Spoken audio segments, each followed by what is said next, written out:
first off, initial thoughts going against this Rockets team.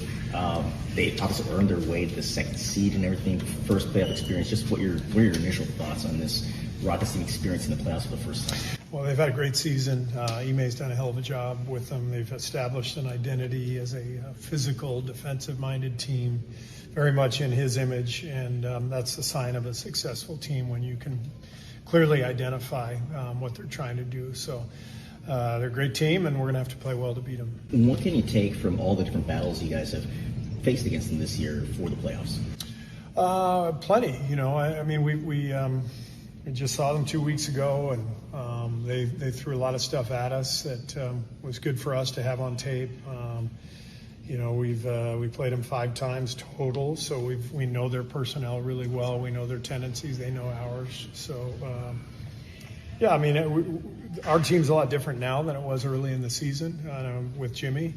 But we've played them twice with Jimmy. So, we have a good film to watch, and so do they. And so I think both teams will be very well prepared. What stands out from when they do the double big lineup? Just the rebounding. They just hammer the offensive glass, and they've been very successful with that. They play a lot of zone with that group, so we've got to be ready to counter that. Steve, what stands out to you about Amen Thompson? What I'm noticing is his feel. His athleticism was always apparent, but he's a great cutter. He's really learned the NBA nuances defensively and offensively. He's getting better and better. He's just got extreme athleticism. I mean, even for an NBA player, he's the very, very top 1% or better. So incredibly talented and getting better all the time. What kind of stress does Sengun put on a defense? Yeah, I mean, Sengun's a really good player. Obviously, an all-star this year. He'll post up.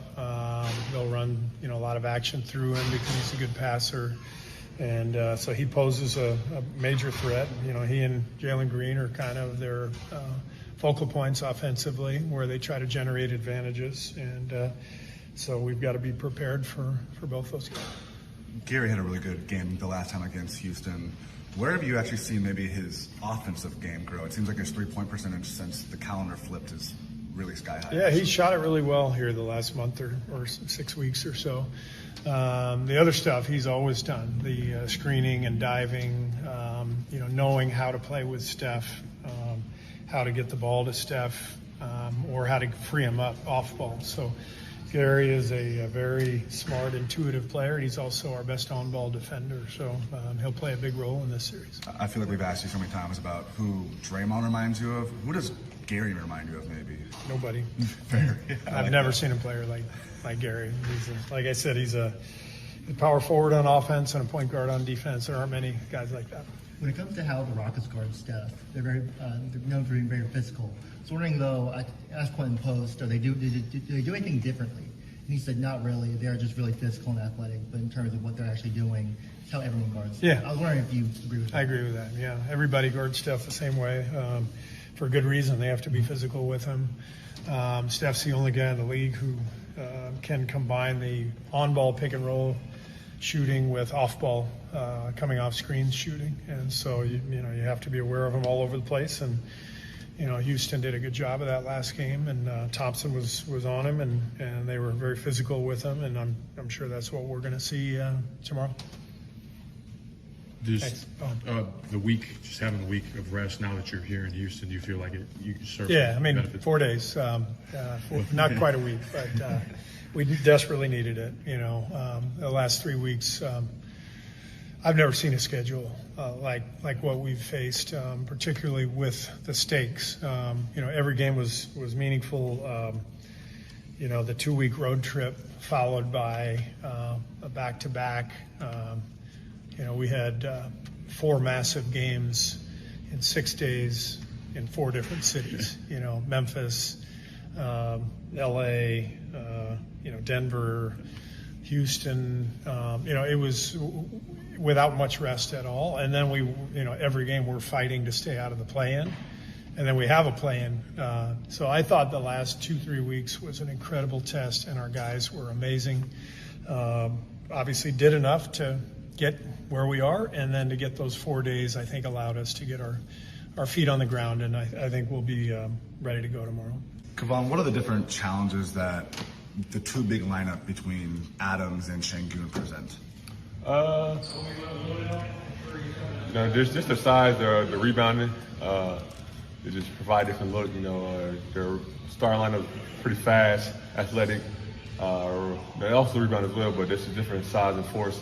Kind of changed the matchups that we have, and they ran a lot of zone. So they just do a little bit different things. And Adams and Sengun are both forces on the offensive glass, and they kind of change the pace of the game. So it's going to be a unique look. It's going to be a battle of will with those type of lineups, but we've been preparing for it. Do you think their quote-unquote lack of playoff experience is maybe being overstated or overlooked a little bit right now?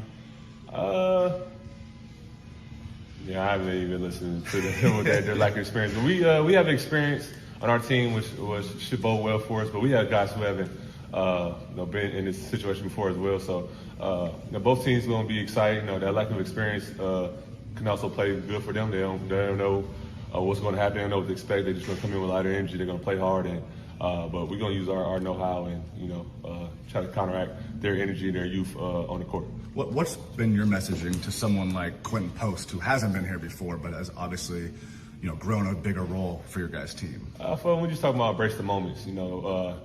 Every time you go out there, everything's not gonna go your way, but it's about how you react to those moments and how you bounce back. Each game's gonna be different. We can lose one game, you can lose two games. You go down 2-0 or 3-1, but you always still in it. You got to keep working. Never lose your confidence, and never let the moment discourage you from all the work you put in all year. So just try to stay confident. That's our message to all the young guys, even to myself. Just know, no matter what happens, that whatever adversity hits, you just be ready. You may have kind of mentioned this before, but with a vet team, so many veterans, does home court advantage even matter for you guys? I mean, whether you're at home or on the road, is it really you've been in every situation at this point in your career? It always helps to have home court advantage. That's why we fight so hard for it. But with our experience, we know we can win on the road. We know we can win at home.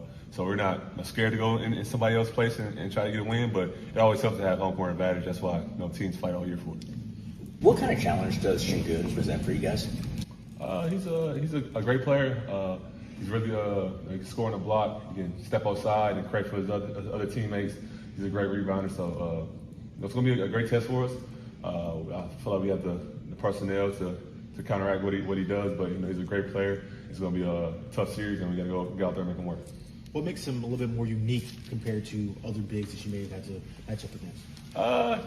It's just his skill. He has great footwork. He uses a lot of fakes. He's really crafty. He's a great passer as well. And he got so much athleticism around him. He's able to hit cutters and do different things. And he's really talented. So I'm looking forward to the matchup. It's going to be a good battle for me and our bigs on our team. What's the difference you've seen in the Warriors since they've added Jimmy Butler? And do you believe there's such a thing as a playoff Jimmy? I would say the first thing is they've been more consistent on defensive end. Putting him out there with Moody, with Green, and even Bodzimski and those guys, they have a solid defensive team. I think the numbers show that since he's been there. Creating a ton of turnovers. Against that as well. And then offensively, it's just another hub to kind of focus on. Taking out Steph's hand some, another guy that can facilitate, not only score for himself, but he's really getting guys involved. So, I would say I don't know about the playoff Jimmy thing, but he has risen to the occasion over his time in Miami. I had a hard series against him that went to 7 a few years ago, and he always steps up to the plate. But I think even more than that, since he's gotten there, and I think the record's 23-7, something like that. He's improved their team, obviously, and given them a different identity. But what he does is very specific. And it's not just a guy you can key on Curry anymore. You got to worry about him having a few big games recently. That you may not have taken advantage of in the regular season? Well, it's different. We really only have the one game with Butler to go on as far as that. And obviously, it was a good one for us. But you can look at the Clipper game and the Memphis game and some of those games. Obviously, their record in general when he's been there.